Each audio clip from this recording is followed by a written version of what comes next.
Another set of people they suppose key for this Nigeria na forex traders. If they use demo account explain forex for you, go think say next tomorrow you go be Blord. Na lie o. Go dey tell you if you put $5,000 and market goes up, you've made 10 times your capital. Market wey we no get. So what if the market no go up? Who are the hoe for my $5,000? I don go learn forex before now. The guy say ma give am $100 make him teach me. I give am $100. Where are they dey teach me?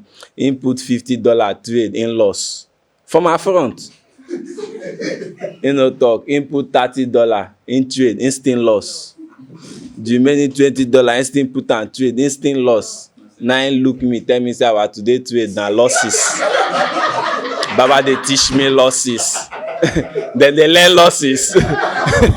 Prepared to laugh until your ribs ache. With Chaka Chaka, it's hilariously worth it.